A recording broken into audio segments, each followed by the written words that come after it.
est ouverte.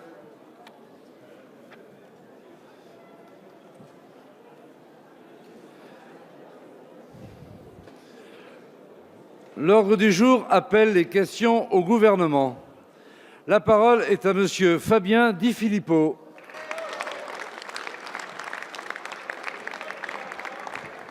Merci, Monsieur le Président. Ma question s'adresse au Premier ministre. Monsieur le Premier ministre, pourquoi fuir le débat sur un sujet crucial pour le destin de notre nation, celui de l'immigration? La France vote aujourd'hui à l'ONU la ratification du pacte de Marrakech sur les migrations. Pourquoi n'y a-t-il pas eu de débat sur ce texte au Parlement, avec vous-même, dans l'hémicycle?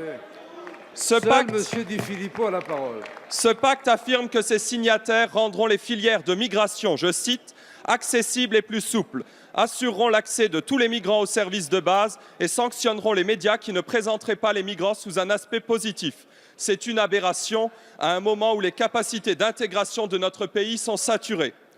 Le gouvernement est par ailleurs revenu sur la parole du président Macron promettant de faire de l'immigration l'un des thèmes principaux du grand débat national. Nos compatriotes s'inquiètent des dérives de votre laxisme. 20% de demandeurs d'asile supplémentaires chaque année. Or, à ce jour, les personnes déboutées du droit d'asile restent malgré tout en France dans 96% des cas. Les Français ont compris que votre politique, c'est plus de clandestins en France et ils sont révoltés face à des injustices criantes. Pourquoi revalorisez-vous l'aide aux demandeurs d'asile à hauteur de l'inflation alors que vous refusez de revaloriser les soutiens aux familles et les retraites?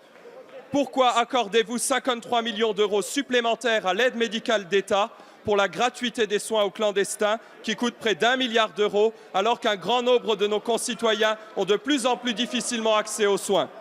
Pourquoi élargissez-vous les possibilités de regroupement familial? Pourquoi faites-vous semblant de refuser les bateaux de migrants dans nos ports alors que vous offrez le statut de réfugié à la plupart de ceux qui s'y trouvent, encourageant ainsi les atrocités des passeurs? Toutes ces mesures constituent un véritable appel d'air à l'immigration illégale. Alors, Monsieur le Premier ministre, quand surmonterez-vous les lâchetés collectives de votre majorité sur ce sujet? Les Français veulent un débat et nous le voulons dans l'hémicycle, devant la nation. Merci, monsieur Di Filippo.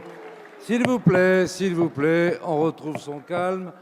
La parole est à monsieur Jean-Yves Le Drian, ministre des Affaires étrangères et de l'Europe.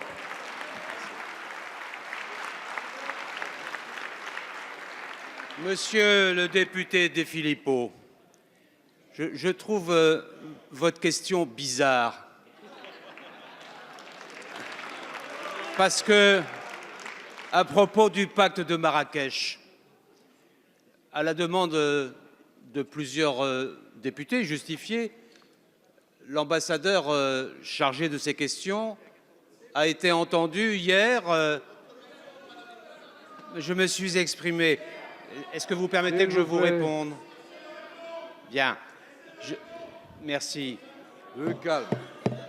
Monsieur le Président, est-ce que je peux répondre? Oui, mais il faudrait que tout le monde se Alors, taise. merci. Donc je vais répondre très calmement à une question qui ne m'a pas été posée très calmement. Je voudrais simplement dire à monsieur Filippo que cette question a été évoquée par mes propres soins du pacte de Marrakech devant la Commission des Affaires étrangères la semaine dernière, pendant 2 heures. J'ai eu l'occasion de m'exprimer longuement sur ce sujet. Et hier, à votre demande, j'ai demandé à l'ambassadeur qui suit cette question d'être aussi auditionné par la Commission des Affaires étrangères. Et il n'y avait personne de votre groupe. Personne. Donc, vos injonctions au débat me paraissent un peu inconvenantes. Et je voudrais aussi vous dire que sur le pacte de Marrakech, il y a eu beaucoup de fantaisies qui ont circulé sur les réseaux sociaux dont vous vous êtes montré un peu solidaire ou complice. La vérité, c'est que dans le pacte de Marrakech, que je vous conseille de lire, il est réaffirmé que la politique migratoire est une prérogative de souveraineté nationale et que chaque État a le droit de décider qui il admet sur son territoire, qui il refuse, qu'il s'agit d'un principe démocratique intangible Et le pacte mondial pour des migrations sûres, ordonnées et régulières est construit sur ce principe fondamental. Je regrette, monsieur le député, que vous ne l'ayez pas lu. Merci, monsieur le ministre.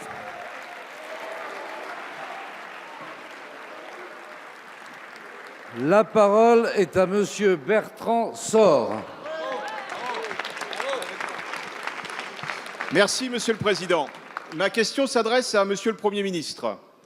Depuis plusieurs semaines, notre pays traverse une crise inédite. On le sait, le mouvement baptisé les Gilets jaunes, issu d'une colère légitime, couvée depuis plusieurs décennies. Au-delà des revendications sociales, il symbolise aussi l'envie de nombreux Français de s'exprimer, d'être entendus, mais surtout d'être plus encore partie prenante du débat public.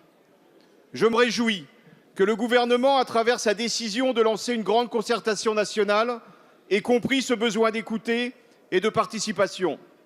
Il va offrir un espace d'expression sans précédent à tous, pour tous et au plus près des territoires. Même si cet exercice de démocratie participative émane directement de la mobilisation liée aux Gilets jaunes, elle n'en demeure pas moins et surtout un vrai débat national pour tous nos concitoyens.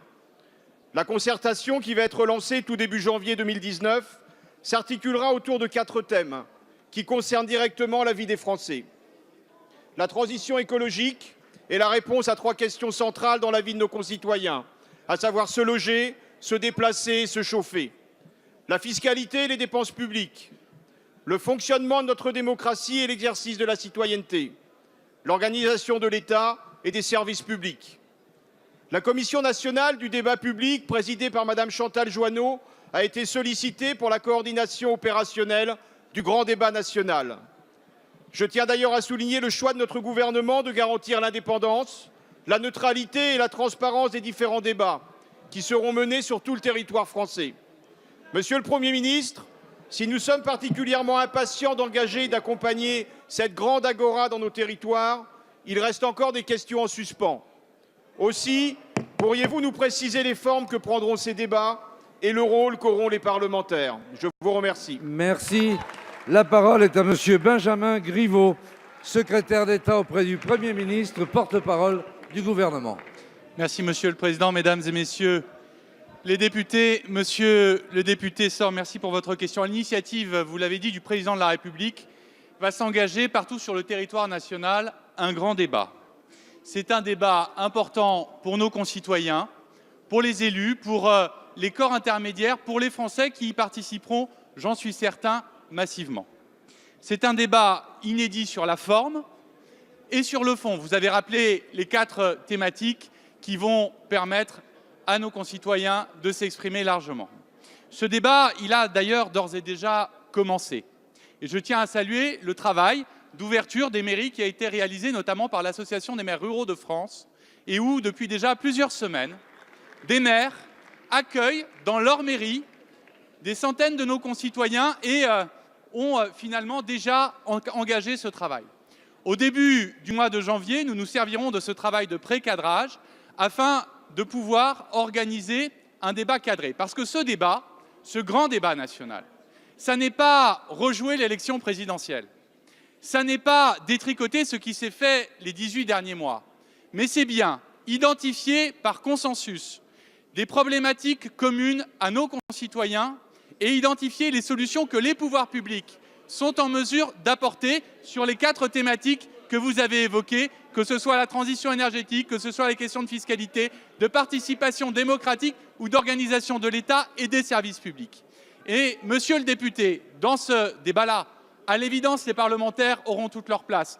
Nous comptons évidemment sur l'engagement des maires et nous savons qu'ils répondront présents parce qu'ils aiment ce débat démocratique. Nous savons aussi que nous aurons besoin des précieux conseils, vous l'avez souligné, de la Commission nationale du débat public présidée par Chantal Joanneau, avec qui nous avons déjà commencé à travailler. Monsieur le député, débattre de manière éclairée, loin des caricatures, c'est notre ADN politique. Le gouvernement y est prêt. Merci, monsieur le ministre. Si vous voulez bien, on va faire cesser les conversations et le brouhaha pour écouter en silence monsieur Demilly, à qui je donne la parole. Merci pour ce silence religieux. Ma question s'adresse à Monsieur le ministre de l'économie. J'y associe bien sûr mes collègues de groupe parlementaire ainsi que le député de la Somme, Jean-Claude Declabar. Il n'y a plus de Benco nulle part. Cette célèbre réplique de Franck Dubosc, alias Patrick Chirac dans le film Camping, pourrait bien quitter le monde cinématographique pour devenir une réalité économique si nous ne réagissons pas très vite, Monsieur le ministre. La société Nutrimen, qui détient la dernière usine au monde à fabriquer les célèbres poudres chocolatées Banania et Benco, envisage très sérieusement de la délocaliser en Allemagne, chez son actionnaire principal, Krüger. La commune de Faverolles, dans le département de la Somme, est actuellement le siège de cette usine historique qui produit ces marques emblématiques. Rien aujourd'hui, dans les arguments développés par la direction de l'entreprise, ne justifie sérieusement cette délocalisation. Le résultat financier du site est stable, avec une profitabilité annuelle moyenne de 11%. L'outil de production est bon et a obtenu la note de 98% à la certification de qualité IFS. Les salariés sont animés d'un véritable esprit d'entreprise et de famille et par-dessous tout, ils sont très fiers de leur entreprise. Alors que Banania a célébré son centenaire en 2014, il serait vraiment inconcevable de voir cette marque mythique quitter notre territoire, surtout que le marché de cette entreprise est essentiellement français. Fermer la dernière usine Banania Benco de notre pays constituerait, Monsieur le ministre, l'abandon d'un élément fort de notre patrimoine économique national. Qu'envisagez-vous de faire, Monsieur le ministre, pour nous accompagner, maintenir les emplois et les marques sur le territoire national pour faire en sorte qu'il y ait encore du Banania et du Benco en France? Merci, monsieur le député. La parole est à madame Agnès Pannier-Runacher, secrétaire d'État auprès du ministre de l'Économie et des Finances.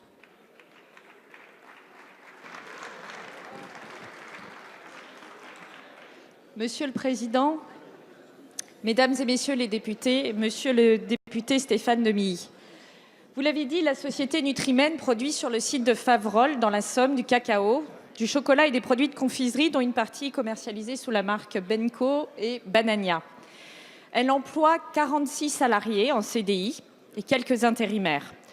La société est propriété du groupe allemand Krüger depuis 2010. Ce groupe a annoncé à la fin du mois de novembre son intention d'arrêter la production sur le site de Faverolles et de transférer ses productions en Allemagne. Pourquoi ça? L'entreprise explique cette décision en soulignant la baisse continue de ses parts de marché dans un marché de la poudre de cacao qui est en chute libre, une baisse de 27% ces 7 dernières années en France et de 13% sur les 2 dernières années. C'est donc une usine de 20 000 tonnes qui fonctionne aujourd'hui avec 7 000 tonnes de production. Et donc oui, la situation est un peu plus complexe que vous ne le présentez.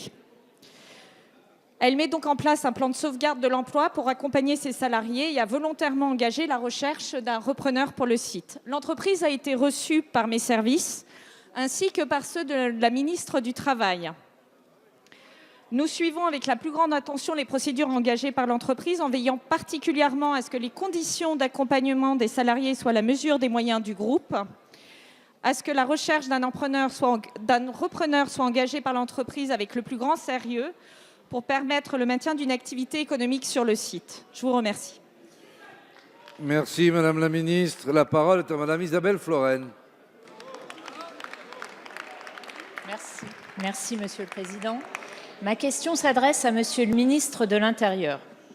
Monsieur le ministre, ces dernières semaines ont fait entendre une colère saisissante. De cette colère, nous avons tous entendu les difficultés quotidiennes éprouvées par nos concitoyens. Le Président de la République et le gouvernement ont, je crois, pris la mesure de l'urgence de la situation. Mais il est un cri qui n'a pas encore éclaté et pour cause, il est pour le moment étouffé. Ce cri, c'est celui de nos forces de l'ordre dans leur ensemble. Je veux d'ailleurs saisir l'occasion qui m'est donnée pour leur redire tout notre soutien et notre reconnaissance.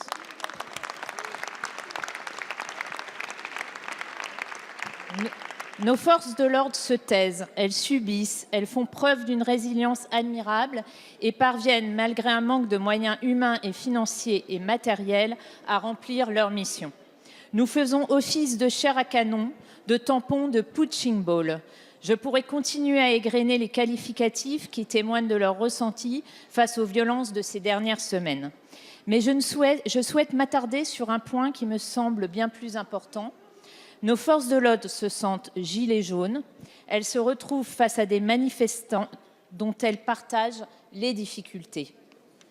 Certes, la situation n'est pas nouvelle, mais il est aujourd'hui indispensable que l'État respecte ses engagements. Monsieur le ministre, vous avez, en recevant hier les représentants des principales organisations syndicales, ouvert un dialogue nécessaire. 3 pistes de réflexion sont désormais sur la table, me semble-t-il. Le paiement des heures supplémentaires, la mise en place d'un dispositif plus régulier de récupération de ces heures et la création d'un compte épargne-temps pour permettre un départ à la retraite anticipée. Pouvez-vous nous dire quelle sera votre position, la position du gouvernement face à ces propositions? Je vous en remercie. Merci, Madame Florennes. La parole est à Monsieur Christophe Castaner, ministre de l'Intérieur. Merci, Monsieur le Président, Mesdames, Messieurs les députés, Madame la députée. Vous savez, nous étions lundi matin ensemble à Nanterre pour rencontrer nos forces de sécurité, policiers et gendarmes qui gèrent le site Pharos, ce site qui permet de dénoncer et de mettre un terme à la propagation sur Internet de supports liés aux escroqueries, liés à la pédodélinquance, liés aussi au terrorisme. Et nous avons vu ensemble l'efficacité de nos forces de l'ordre. Et celle-ci, chacune et chacun ici la constate dans sa circonscription, dans le quotidien de l'activité d'une brigade de gendarmerie, comme celle dans certains moments de violence, comme à l'instant où je vous parle à Vaison-la-Romaine, où une personne a tiré sur 3 autres dans le cadre manifestement d'un événement de droit commun. Nous savons ce caractère essentiel. Nous savons que depuis de longues années, ça a été dit hier par votre collègue Éric Ciotti, le budget de nos forces de sécurité n'est pas à la hauteur des exigences et je dirais même de l'aggravation des tensions qu'ils subissent au quotidien. Parce que notre société devient de plus en plus violente, ils en font les frais. On l'a vu lors des manifestations dites des Gilets jaunes. On le voit aussi au quotidien et donc il nous faut agir. C'est la raison pour laquelle vous avez voté cette nuit un budget en augmentation pour nos forces de sécurité de 3,5%. En 2 budgets, c'est un peu plus d'1 milliard d'euros supplémentaires. C'est une politique d'embauche de 10 000 policiers et gendarmes supplémentaires dont notre pays a besoin.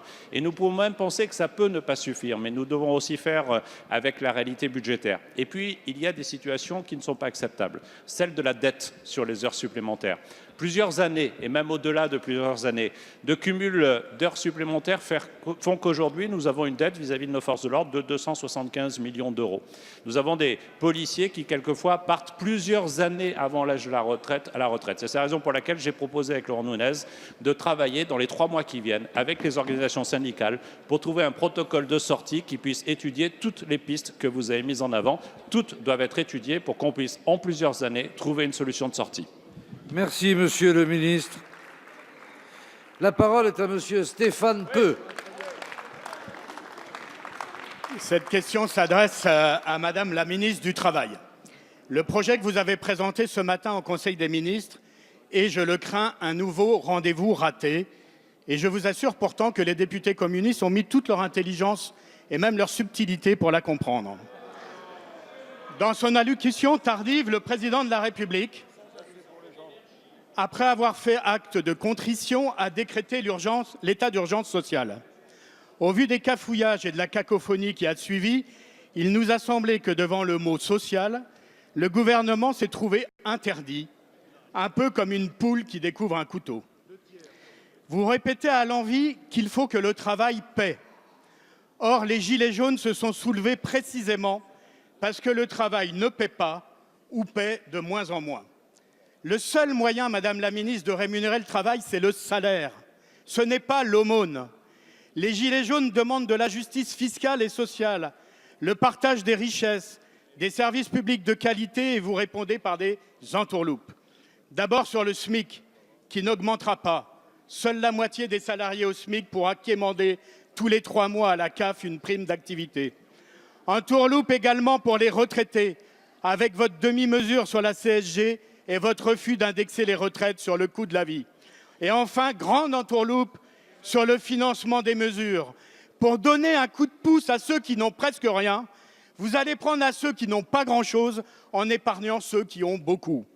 Madame la ministre, depuis de longues années, la richesse créée rémunère toujours plus le capital et de moins en moins le travail, tout cela pour de très mauvais résultats. Ma question est simple. Êtes-vous prêt à changer de cap, à augmenter enfin les salaires et ainsi à assurer plus d'efficacité économique et plus de justice sociale? Merci, monsieur le député. La parole est à madame Muriel Pénicaud, ministre du Travail. Mesdames et messieurs les députés, monsieur le président, monsieur le député, merci de votre question qui me permet d'expliquer ce que nous sommes en train de faire. Le travail doit payer, je crois que c'est un point commun entre vous et nous. Ce que nous faisons depuis 19 mois, c'est des mesures structurelles qui vont permettre de le faire plus. La loi sur l'avenir professionnel, l'égalité professionnelle des femmes et des hommes, les mesures du loi Pacte sur le partage de la richesse. Nous prévoyons des mesures structurelles qui ne sont pas des coup par coup et qui vont bien permettre que le travail paye plus dans le futur, dans une société qui doit récompenser l'éducation, la formation, le travail et le mérite, dans une forme de solidarité qui permet à chacun de s'émanciper. Alors oui, depuis quelques semaines, nous avons entendu une urgence, parce que ces réformes structurelles, avant qu'elles produisent leur plein effet, évidemment, elles ne réparent pas 30 ans d'injustice ou 30 ans de dysfonctionnement. Et c'est pour cela que nous avons décidé et que le président de la République et le Premier ministre ont annoncé des mesures d'urgence que nous, dès aujourd'hui, avec la ministre des Solidarités et de la Santé, nous présentons à l'Assemblée nationale puis au Sénat. Dans ces mesures d'urgence, il y a 4 points essentiels qui concernent le champ du travail et des retraites, comme vous le savez. En ce qui concerne le SMIC, je voudrais rectifier tout de suite. Le SMIC augmente bien puisque le décret a été signé ce matin et que le SMIC passera bien à 1 204 €, c'est-à-dire augmenté de l'inflation au 1er janvier. Il était, il y a 2 ans, à 1 153 et à 1 174 €. Vous oubliez également la suppression des cotisations d'assurance maladie. Mais nous voulons aller beaucoup plus loin que le SMIC et nous voulons aussi permettre que les personnes qui n'ont que le SMIC pour vivre, et c'est ça le cri d'alarme que nous avons entendu ces semaines-là, que ceux qui ont que le SMIC et même jusqu'à 1 550 €, ils puissent avoir 100 € de plus. De même que toutes les femmes seules pourront avoir jusqu'à 2 000 €, 100 € de plus. C'est une mesure de justice sociale qui en même temps parle aux travailleurs parce que c'est leur revenu, c'est le revenu des travailleurs que nous augmentons. Merci, madame la ministre. La parole est à monsieur Benoît Simian. Monsieur le Président, chers collègues, ma question s'adresse à monsieur le ministre de l'économie et concerne la situation préoccupante des 900 salariés de l'usine Ford Blanquefort, située sur ma circonscription. Prends l'oseille et tire-toi. Ford a fait de ce titre, film des années 70, le principe directeur de sa stratégie industrielle en France.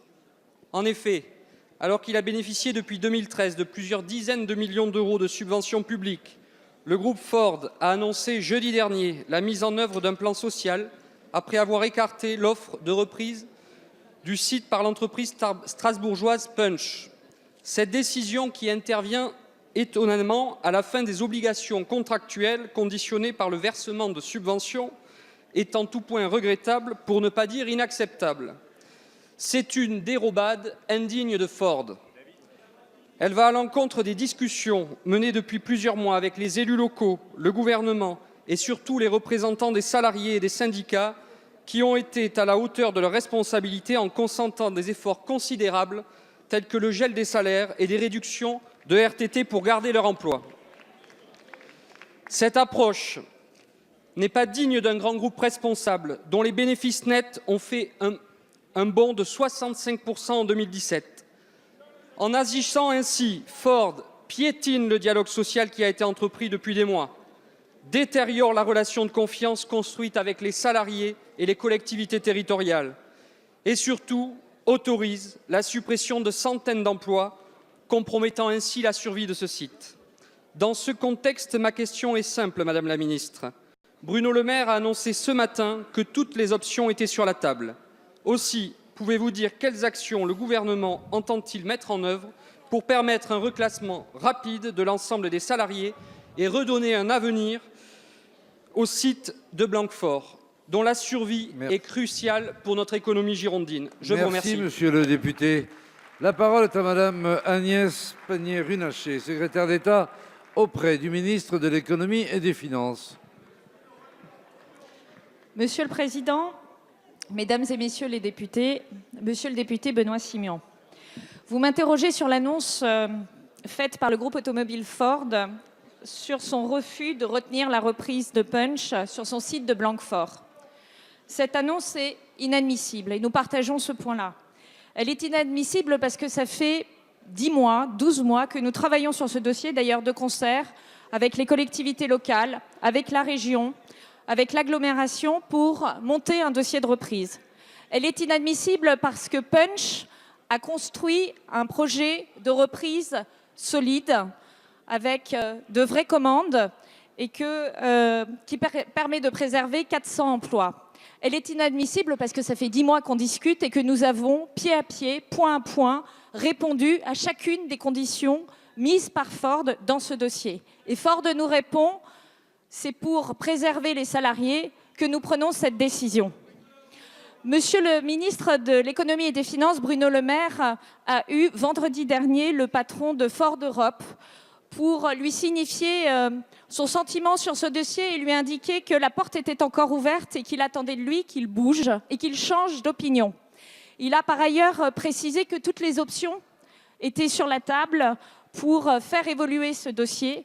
Et il a eu hier soir le patron de Ford Monde pour repréciser ce point. Quelles sont les prochaines étapes? Quelles sont les prochaines étapes? Il s'agit d'approuver le PSE et les salariés ont bien signifié, quoique ce PSE est très généreux et de ce point de vue-là, c'est une réponse à votre question de l'accompagnement social des salariés.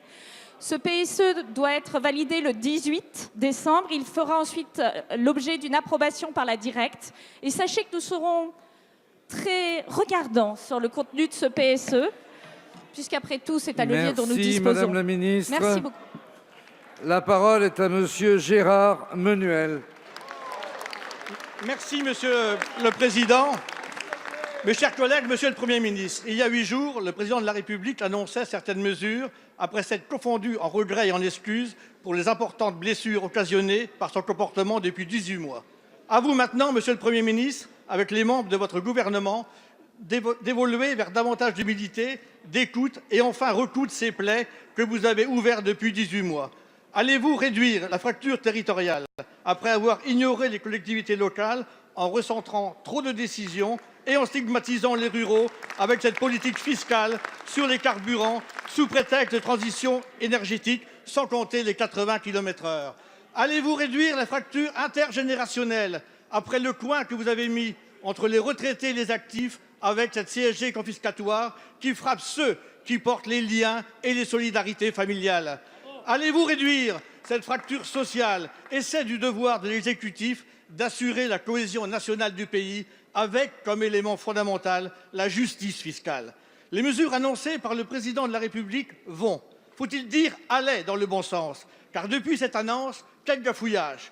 Par exemple, hier, concernant ces 3 mesures, parmi elles le chèque énergie, ou encore avec la mise en place de celle annoncée par le président de la République, plus question, comme annoncé par ce dernier, d'octroyer les 100 €, mais 82 € par salarié payé au SMIC, et ce serait le foyer fiscal qui serait pris en compte.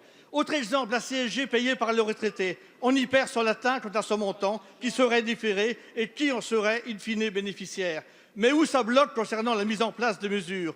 Alors, si c'est la forteresse de Bercy et leurs technos coupés des réalités, permettez-moi de dire qu'ils sont plus prompts, comme l'a indiqué la Cour des comptes, à s'octroyer des primes sans support légal qu'à répondre à l'urgence sociale. Allez-vous, oui ou non, Monsieur le Premier ministre, point par point, dans son intégrité, et au 1er janvier, mettre en place ce qu'a annoncé le Président de la République il y a 8 jours? Merci, Monsieur le député. La parole est à Monsieur le Premier ministre. Monsieur le Président, Mesdames et Messieurs les députés, Monsieur le député, je vous remercie et je vais essayer de répondre avec beaucoup d'humilité à votre question qui est marquée par un grand sens de la nuance. Je voudrais vous dire, Monsieur le député, c'est vrai, vous le savez, vous en riez. Je voudrais vous dire, Monsieur le député, que l'objectif du gouvernement, c'est évidemment d'atteindre les objectifs qui ont été fixés par le Président de la République. Il a fait lundi dernier, lundi de la semaine précédente, des annonces qui nous ont conduits, avec l'ensemble du gouvernement, à travailler à la façon de pouvoir les mettre en œuvre, de les concevoir, de les inscrire dans le droit et de faire en sorte que ce ne soit pas simplement des annonces qui soient inscrites dans le droit, mais qu'elles puissent, in fine, se traduire rapidement par des effets sur les personnes qui sont les plus concernées. C'est la raison pour laquelle vous allez examiner en commission, dès ce soir, un projet de loi portant des mesures d'urgence qui a été présenté ce matin même au Conseil des ministres et qui sera évoqué demain par cette Assemblée et vendredi, si les choses vont comme je le souhaite, par le Sénat. Reconnaissez avec moi, monsieur le député, que préparer un texte dans un délai aussi rapide pour un examen aussi intense est un exercice délicat, mais que ce texte qui prévoit des mesures puissantes permettra la réinjection dans l'économie de plus de 10 milliards d'euros de pouvoir d'achat vers les actifs.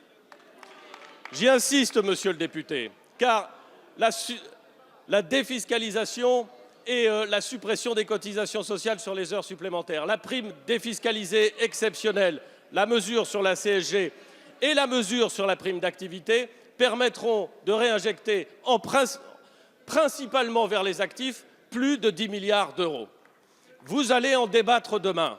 J'espère que l'Assemblée le décidera, que le Sénat le confirmera et que ces mesures pourront être mises en œuvre dans les délais les plus brefs. Ce qui nous a motivés, monsieur le député, je veux le dire clairement, c'est de tenir les engagements qui ont été pris par le Président de la République. Et je vous confirme que toute personne qui ne dispose que du SMIC pour vivre, qui a un revenu au niveau du SMIC et qui n'a qu'un revenu au niveau du SMIC, touchera en janvier 2019 une rémunération de 100 € net supérieure à la rémunération qu'il touchait au mois de décembre. Je vous l'affirme, monsieur le député, et la mesure telle qu'elle a été calibrée permettra de donner du pouvoir d'achat supplémentaire à tous les actifs qui se trouvent dans ces niveaux de rémunération à 1 SMIC, à 1,2 SMIC, en fonction de la composition du foyer, à un peu plus. Ah mais je n'avais pas compris, monsieur le député, que la droite trouvait pénible de prendre en compte l'ensemble des ressources du foyer dans les dispositions d'accompagnement ou dans la fiscalité. Si c'est le cas, c'est un point très intéressant. Et je suis certain que vous saurez le faire valoir au moment des prochaines discussions, que ce soit en matière de dispositif fiscal ou en matière de dispositifs destinés à favoriser le travail. Je vous remercie.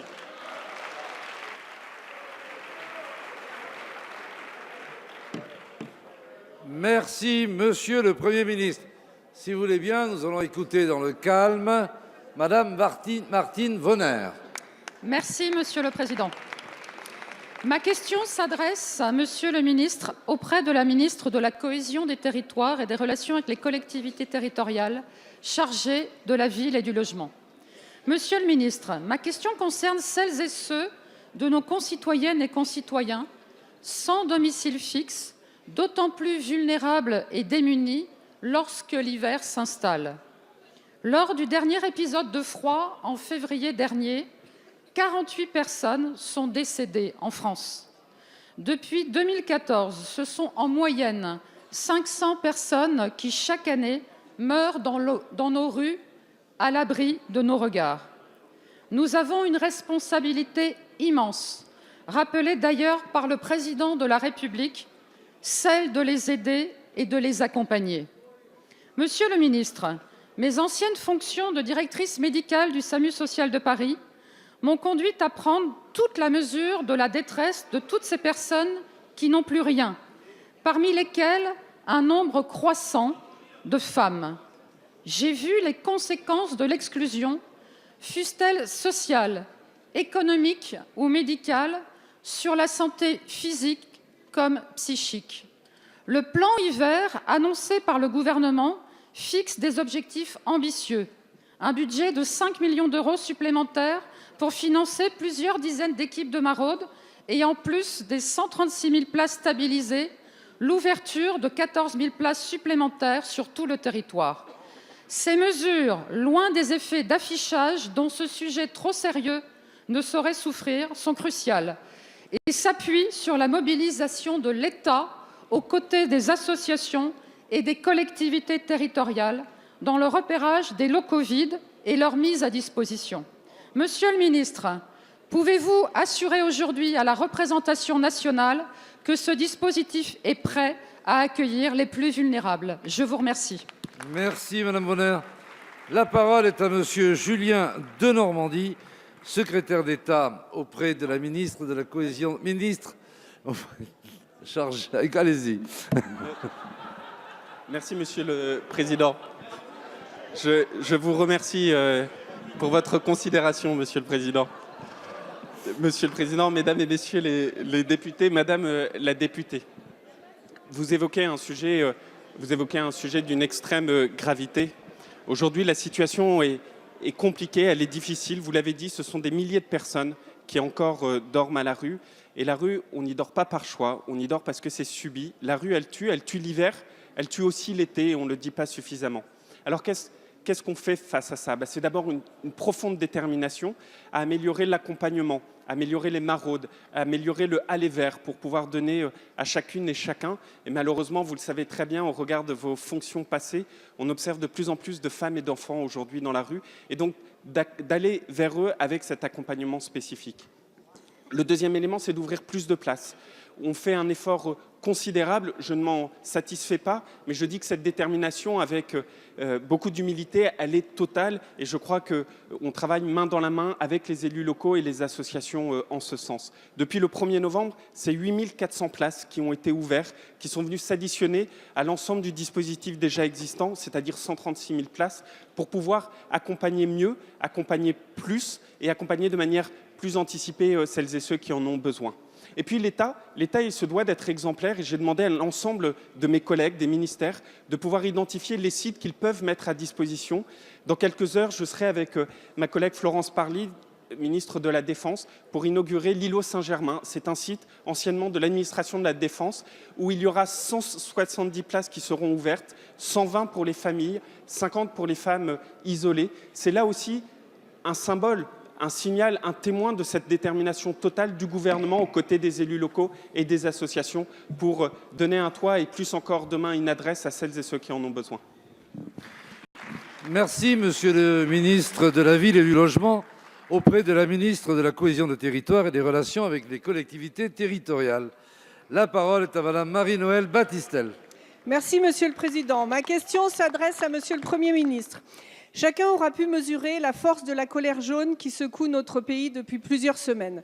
Nul ne sait ici quel sera l'avenir de ce mouvement dont l'engagement et même parfois les excès ne correspondent en rien à ce que notre pays connaissait jusqu'à présent.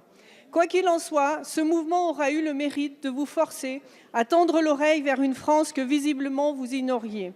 À force d'être trop intelligent, de mener des politiques trop subtiles, vous en aviez en effet oublié qu'on a rarement raison tout seul. Et pourtant, vous auriez pu éviter que la colère n'explose. Pour cela, il aurait fallu écouter le Parlement, ne plus mépriser les élus, les syndicats, les corps intermédiaires et sortir de vos certitudes. Ces 18 derniers mois, le groupe socialiste vous a alerté en formulant bien des propositions que vous n'avez eu de cesse de repousser d'un revers de main, cette nuit encore. Chacun aura remarqué votre évolution, votre transformation même. En effet, combien de propositions que vous moquiez hier, rejetiez ici avec conviction, figurent aujourd'hui dans votre loi. En 2017 et 2018, nous demandions en vain le maintien de l'ISF, le renforcement du chèque énergie, la réintroduction des portes et fenêtres, changement de chaudière à fioul dans le champ du crédit d'impôt. Dès 2018, nous vous demandions en vain de renoncer à la hausse de la CSG pour les retraités gagnant jusqu'à 3 000 €. Nous vous alertions en vain sur les 55 milliards de plus de fiscalité énergétique punitive. Vous nous proposez aujourd'hui de voter certaines de ces mesures avec la même conviction avec laquelle vous les refusiez hier. Ce qui était infinançable et inacceptable il y a 3 semaines devient souhaitable et soutenable aujourd'hui. Vous comprendrez que face à cette conversion brutale, nous soyons sceptiques, comme beaucoup de Français. Comme eux, nous attendons que vous évoluiez encore. Retour de l'ISF, suppression de la flat tax, réindexation des retraites, relèvement des salaires, bref, des mesures justes et fiscales. Monsieur le Premier ministre, allez-vous enfin entendre ces demandes en les inscrivant dans votre loi avec de vraies mesures d'urgence économique et sociale? Gérald Darmanin, ministre de l'Action et des Comptes publics.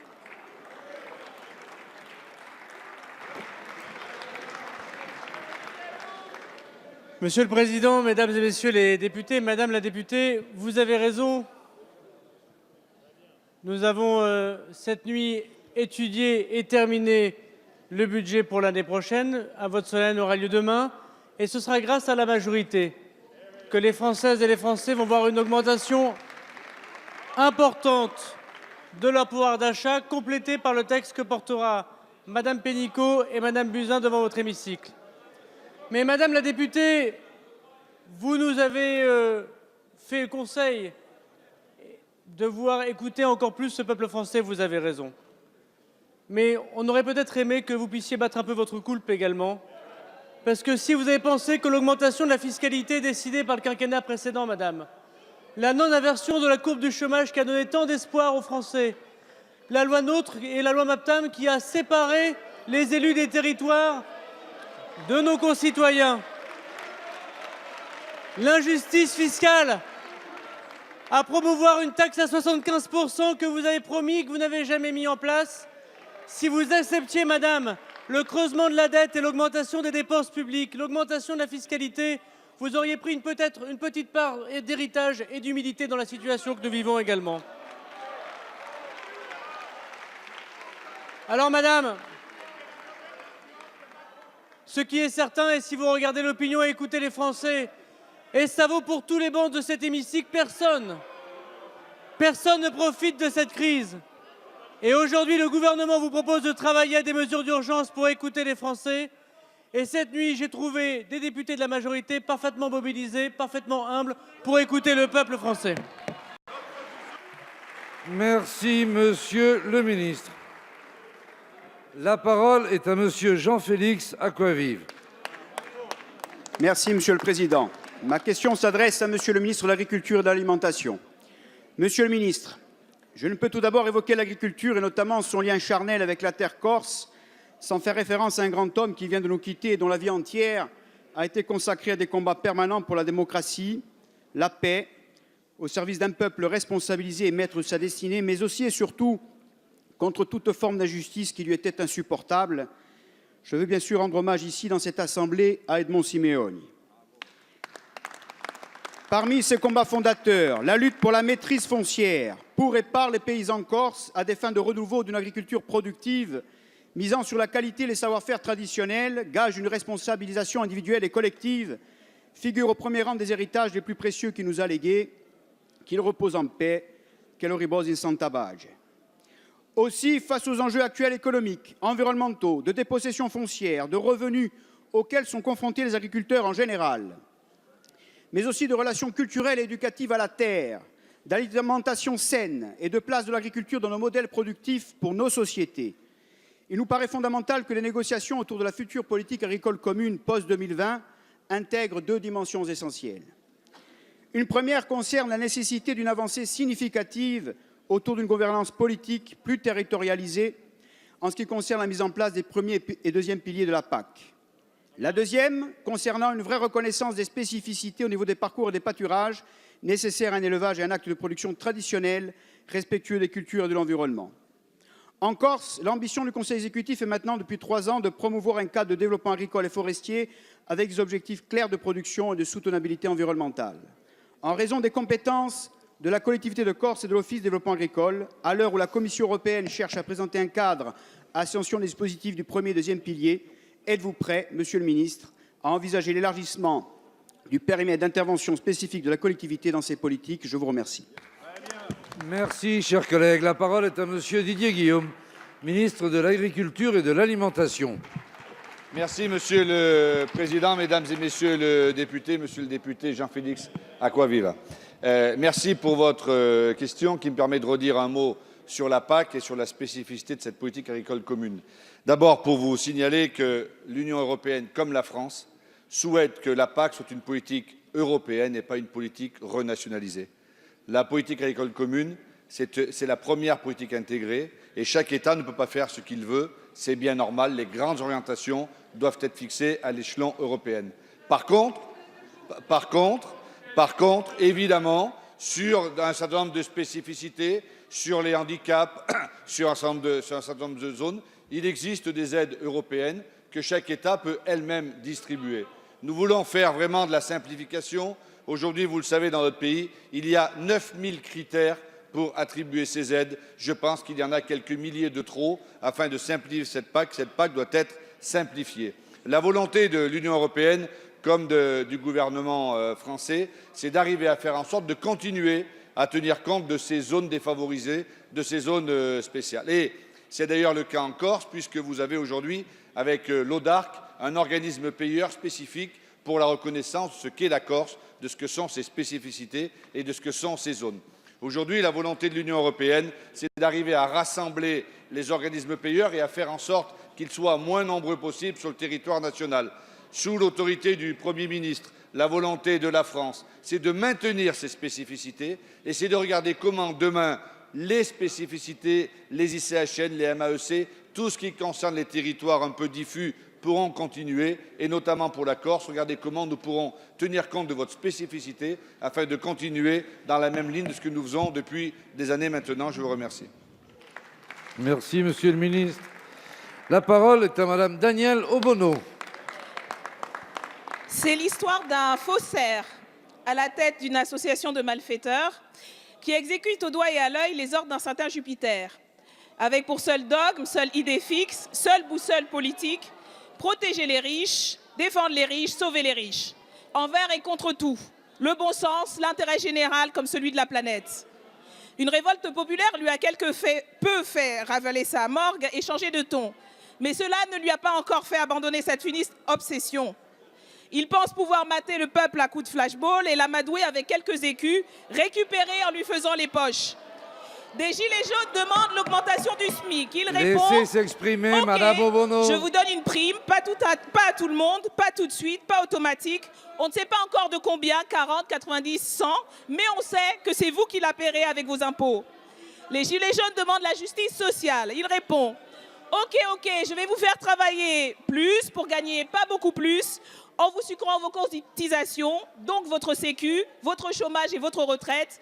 Trinquez, bonnes gens, le Macrozy nouveau est arrivé. Les gilets jaunes demandent la justice sociale et le retour de l'ISF. Il répond, ça non, touchez pas au Grisby. C'est 4 milliards d'ISF, c'est 40 milliards de CICE, c'est les cadeaux qu'on ne peut donner qu'aux riches. On recule un peu ici, mais on reprend un bout par là. On rétropédale parce que c'est trop gros. C'est la cacophonie en marche. Plus personne n'y comprend rien, c'est fait exprès, ou alors c'est incompétent, soit c'est les deux. La seule chose qui est claire, c'est que ce sont toujours les mêmes qui paieront et les mêmes qui ne paieront pas. Pendant que les foyers modestes et les un peu moins pauvres passent à la caisse, les ultra-riches dorment tranquilles. Invités à fouler la moquette à 300 000 € de l'Élysée, elles et ils feront peut-être ruisseler quelques gouttes qui s'évaporeront avant de toucher terre. Monsieur le Premier ministre, arrêtez de prendre les gens pour des bolosses. Essayez de ne pas nous faire prendre des vessies pour les lanternes. Quand allez-vous enfin faire contribuer ces riches qui nous coûtent à nous et à la planète bien trop cher? Merci Madame Obono. La parole est à Madame Muriel Pénicaud, ministre du Travail. Monsieur le Président, Mesdames et Messieurs les députés, Madame la députée Obono, il y a une chose que vous avez oublié de dire des Gilets jaunes. Une des choses qu'ils ont demandé aussi, c'est qu'il n'y ait pas de récupération politique de ce qu'ils disaient.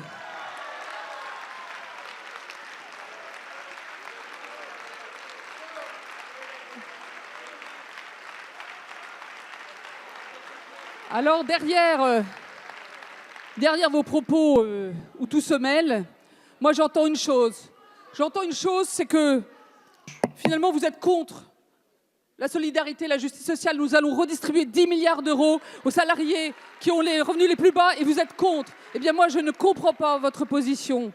Car oui, les heures supplémentaires, l'augmentation du SMIC, la prime d'activité, l'ensemble la prime exceptionnelle, l'ensemble de mesures et les retraités les plus modestes, tout cela vont bénéficier, et c'est dans l'esprit de ce que nous voulons faire. Nous accélérons, nous amplifions ce qui était dans le programme présidentiel pour redistribuer. C'est le travail qui est valorisé, c'est la justice sociale qui est valorisée. Et moi, j'en appelle sur tous les bancs, tous ceux qui sont conscients à la fois de la crise et de l'appel des Gilets jaunes, à voter les textes que nous allons présenter et qui vont permettre cette redistribution de pouvoir d'achat pour que les salariés les plus modestes puissent avoir plus de sérénité dans leur fin de mois. C'est ça que nous faisons et j'appelle tous à le faire.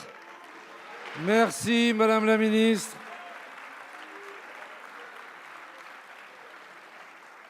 La parole est à Madame Fabienne Kolbock. Merci, Monsieur le Président. Ma question s'adresse à Mounir Majoubi, secrétaire d'État chargé du numérique. Les manipulations de l'information sont désormais une donnée constitutive des réseaux sociaux. Elles prennent différentes formes. Images détournées, vidéos tronquées, propos raccourcis et sortis de leur contexte, faits alternatifs et théories du complot. Ces dernières semaines, les réseaux sociaux sont devenus des médias de désinformation en continu, où tout le monde y va de sa propre vérité.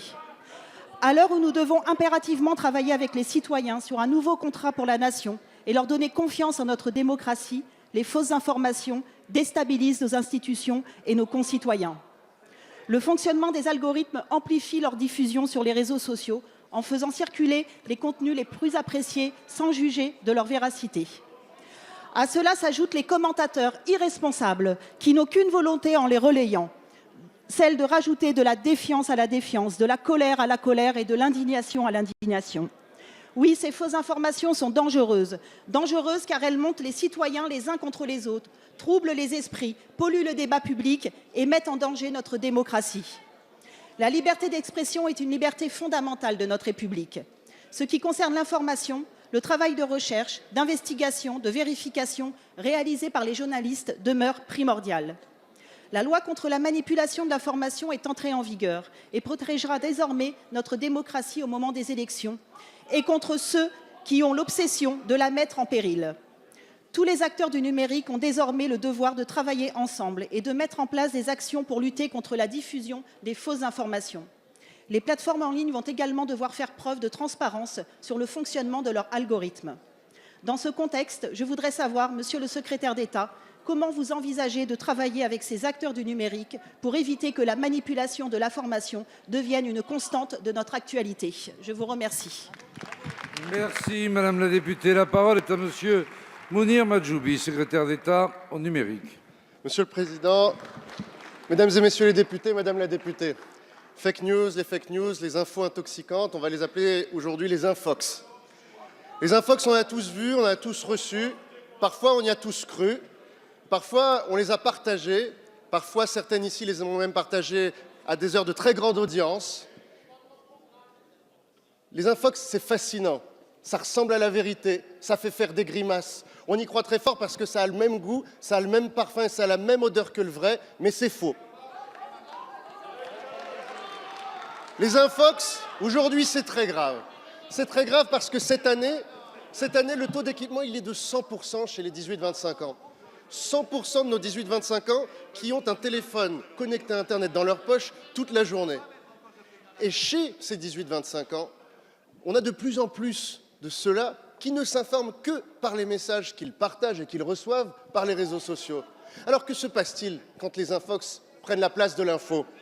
Eh bien, c'est la démocratie qui est abîmée. Parce que les infox, c'est une infection qui essaye d'identifier les blessures de la société, qui enfonce son doigt très fort pour en faire une blessure à vif, espérant que le corps malade ne se relèverait jamais. Depuis 18 mois, nous sommes mobilisés, le ministère de l'Intérieur, le ministère de la Justice, le ministère de la Culture, le ministère de l'Éducation, autour de deux axes principaux. Celui de sensibiliser tous les publics, et ça commence dès le plus jeune âge, à comprendre les infox, à comprendre ce qu'est une source. Et le deuxième axe, et qui est le plus important aujourd'hui, c'est celui de punir. Il faut punir ceux qui les produisent et il faut punir ceux qui décident de les diffuser massivement pour manipuler nos démocraties. Aujourd'hui, les infox, elles sont le fruit préféré des extrêmes droites internationales. Elles les unissent, elles les solidarisent et aujourd'hui, nous devons nous mobiliser. La loi de lutte contre les fausses nouvelles que vous avez votée va nous donner de nouveaux outils pour pouvoir travailler avec les plateformes pour identifier ces producteurs et ces diffuseurs. Merci, Monsieur le ministre. La parole est à Madame Laurence Dumont.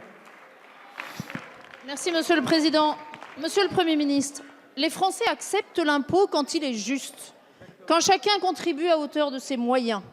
Pourtant, vous n'avez pas hésité, pour supprimer l'impôt de solidarité sur la fortune, à baisser les APL, à augmenter la CSG des retraités.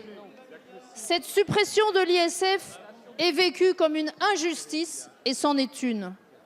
Aucune justification de votre part ne peut apaiser ce sentiment d'injustice, et pour cause. Les chiffres sont là. La réalité, c'est que chacun des 100 plus fortunés de ce pays économise grâce à vous, grâce à vos cadeaux fiscaux, 1 500 000 € par an, soit 125 000 € par mois. Alors qu'une retraitée qui gagne aujourd'hui 900 € par mois verra sa pension revalorisée au 1er janvier de 2,70 €. Quelle indécence, Monsieur le Premier ministre. Monsieur le Premier ministre, les Français veulent, à une très large majorité, plus de 70 %, le rétablissement de l'ISF. Ils expriment ainsi une double exigence sociale et démocratique. Votre responsabilité est immense, mais vous persistez à vous y opposer. C'est pourquoi nous lançons ce référendum pour rétablir l'ISF. Il va dans le sens d'une plus grande participation des Français à la vie politique. Sachez, si vous en doutiez, que nous sommes très déterminés, que nous irons jusqu'au bout pour l'obtenir. Il faut 185 parlementaires, nous y travaillons, c'est bien parti. Il faut en plus la signature de près de 5 millions de nos concitoyens. Dans le contexte d'exigences sociales et démocratiques que nous connaissons, ils ne seront, je pense, pas difficiles à convaincre. Avec ce référendum d'initiative partagée, nous voulons ouvrir une nouvelle page.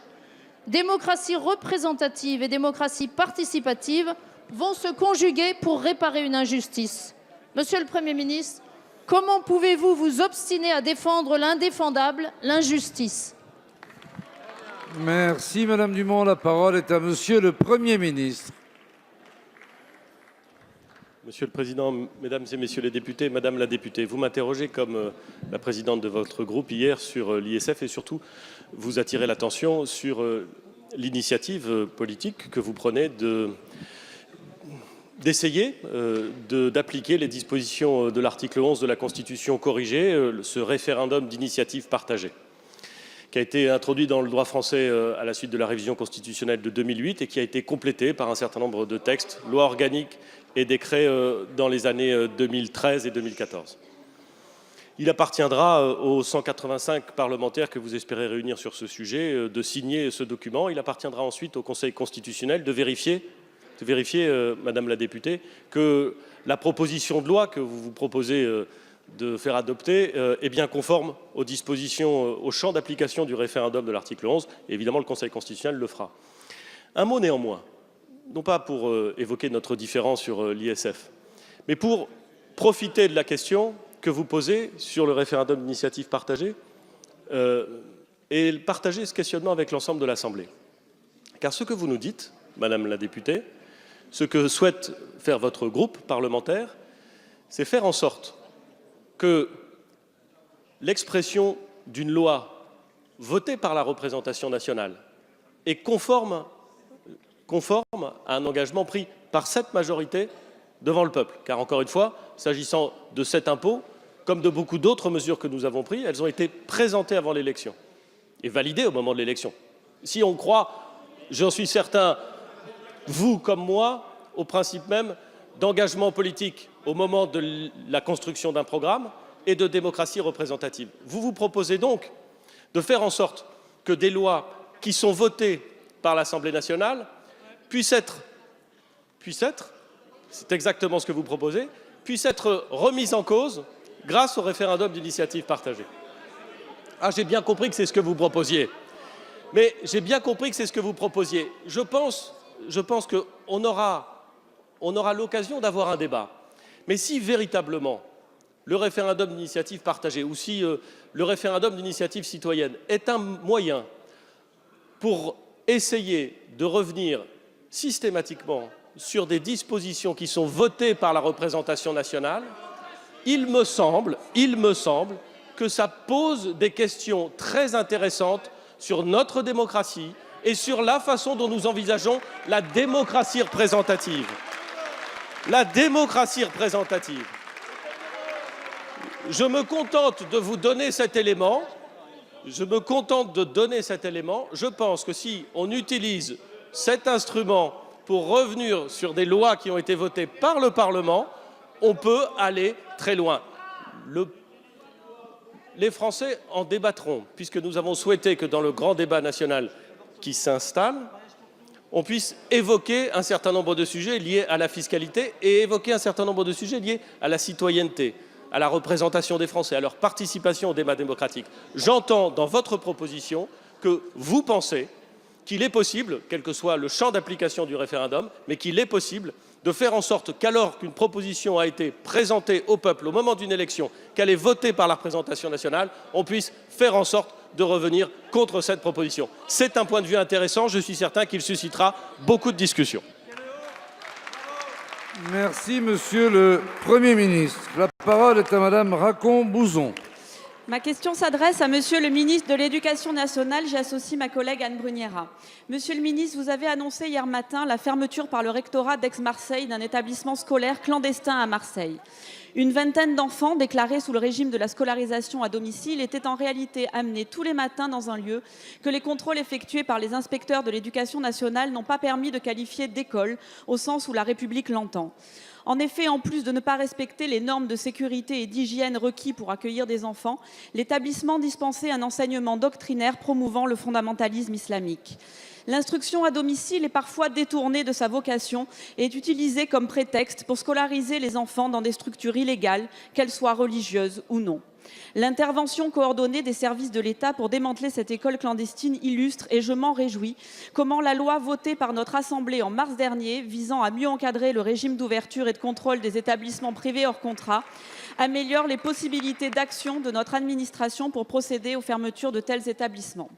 Une étroite et régulière collaboration de la préfecture de police, de la préfecture et du rectorat a ainsi permis de signaler l'existence de ce lieu, de contrôler son fonctionnement, de constater le délit et de mettre en demeure les parents de scolariser sous 15 jours les enfants dans une école garantissant les conditions d'accueil et d'enseignement homologuées par l'État. Monsieur le ministre, cet événement récent, comme la future obligation d'instruction dès l'âge de 3 ans, nous montre combien il est fondamental de nous pencher une fois encore sur les dispositifs de contrôle de la déscolarisation.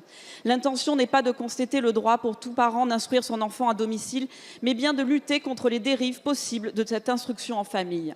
C'est le rôle de l'école de la République d'assurer bien sûr la transmission des connaissances, mais aussi de défendre les valeurs de cette République, de prévenir la radicalisation, de protéger nos enfants de l'enfermement religieux ou sectaire et de faire émerger leur esprit critique.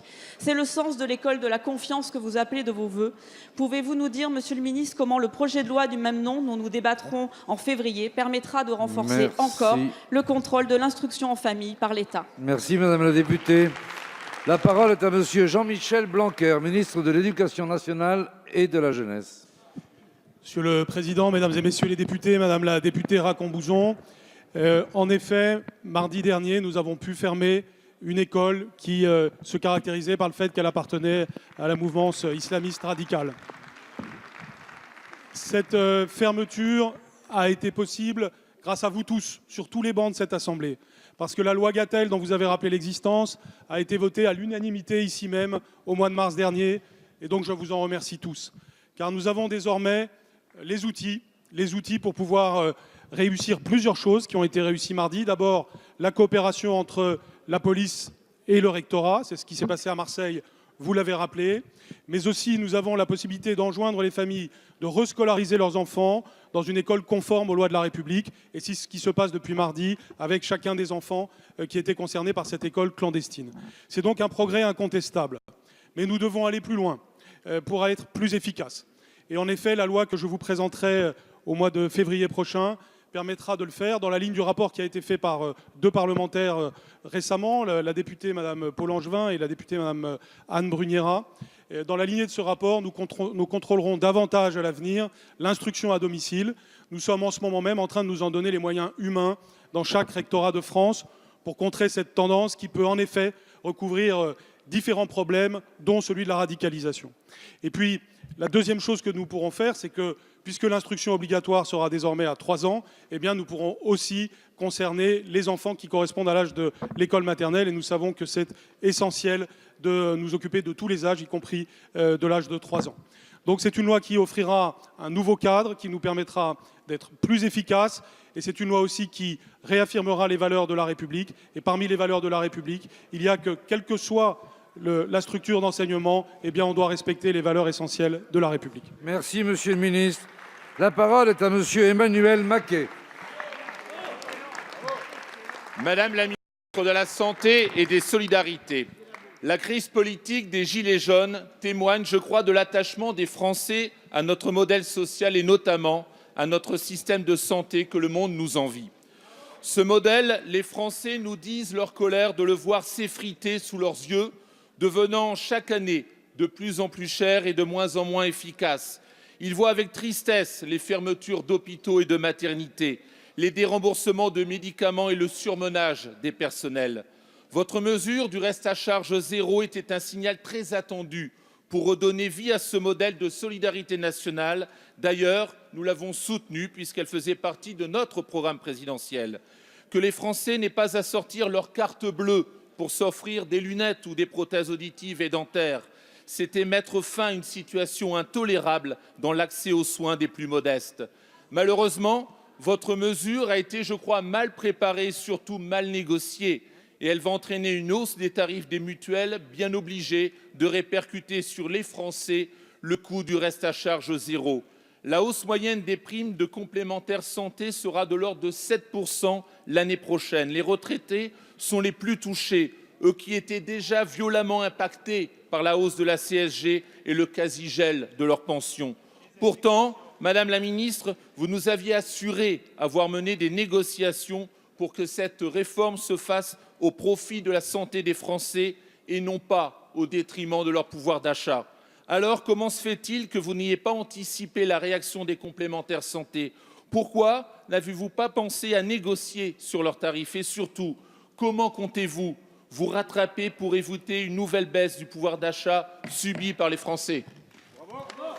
Merci, chers collègues. La parole est à Madame Agnès Buzyn, ministre des Solidarités et de la Santé. Merci, Monsieur le Président. Mesdames et Messieurs les députés, Monsieur le député Emmanuel Maquet, votre question me permet de rétablir quelques vérités. D'abord, premièrement, je me suis engagée devant les Français. Il n'y aura et il n'y a aucune fermeture d'hôpitaux programmée pendant ce quinquennat. Deuxièmement, tous les déremboursements de médicaments le sont pour des raisons médicales, d'inefficacité ou de toxicité, jamais pour des raisons budgétaires. Maintenant que cela est dit, je vais passer sur le reste à charge zéro.